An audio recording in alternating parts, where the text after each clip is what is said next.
Well, Sean Buckley, you are the CEO and founder of Ultratune. Now, in the past few days, the papers have reported that the Ultratune ads are the most complained about in the country. Have you got a response to this?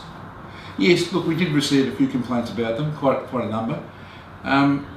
The company's taken a position, and my personal position is I'm over all this political correctness that is dished out to us by all these do-gooders in the market and around this country. So we've taken a position where we don't follow those guidelines. We like to make our ads controversial, a bit of fun, and throw out political correctness in our commercials. And we've achieved that very successfully. The complaints are unfortunate, but I think that the complaints, when you look at the number of people in Australia as a ratio of the number of complaints, it's very low. And we get, just like there's a lot of complaints, we get a lot of our male market commenting and telling us how great it is that we run these sort of vibrant, funny commercials. Well, they certainly penetrate people's psychology, so you've probably achieved what you set out to. Well, what we achieved, car servicing is very boring, and it's a boring thing. It's a grudge purchase. People really don't like doing it. So we've tried to add a bit of humour, a bit of fun, a bit of excitement, a bit of Hollywood into our commercials, and we think we've achieved this. So yes, I think it's been a great success. I have no problem with all these complaints, because for every complaint we get 3 people telling us that it's wonderful. Has any advertising body contacted you or governing body about the ads and the complaints? Oh, consistently. Every one we shoot is some problem or some little petty thing we've got to address in the commercial. So it's a bit of a nightmare, but I think that we've got a team of lawyers working on these commercials now, and so when we get the commercial, script is tested for political correctness and overreaching that to make sure that there's no issues with the commercials, and then we finally shoot it and then finish the product. We need to check it again with the lawyers, check the laws with it, and then we submit. You pleased with them?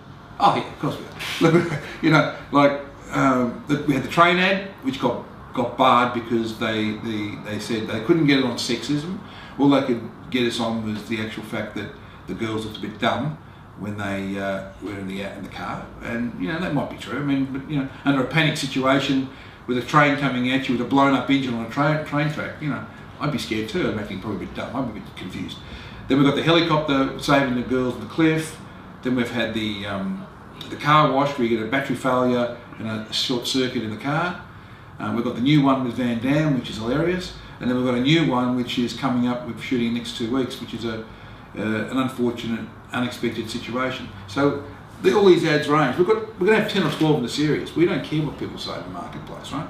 I'm lucky enough to own my own company. I like them. The feedback, we've done 3 lots of market research. We'd say it's good, it's funny, people like it. So we're not worried about these individual complaints. The overall market likes it, we like it, I smile when I see it, our customers love it. What's wrong with it? What about the girls? Do they like being in the ads? Well, they like it. I think they both like it.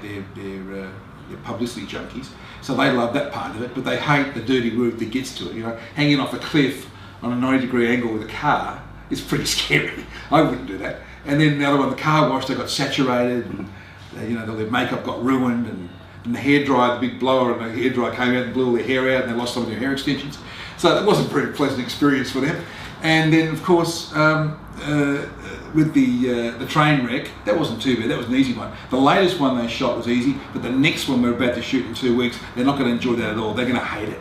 But we pay them well. We pay them a lot of danger money, which is good. And give us a sneak peek into the Van Damme one that's going to be released at the end of 2016. Yeah, it's released on January 14th. Oh, so early next year? Early next year. I just signed off the final cut. I'm going to show you, but you know, tell me you're trustworthy. Let's hope we don't go spill the beans about the gag and that. But it's a funny commercial. It's Van Damme doing what he does best and saving the day.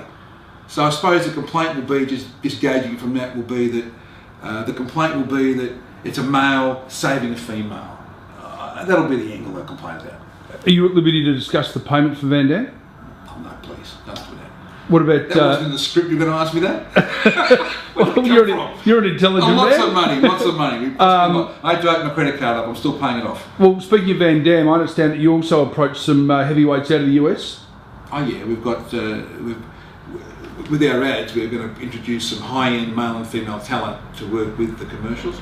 So we've approached a number of people. We approached Schwarzenegger, Stallone, The Rock. Who else we approached? Ronda Rousey. We had a contract with Ronda Rousey, but we had arguments over one part of the contract my lawyers put in there, and they were right about it. They were very smart. Can you divulge what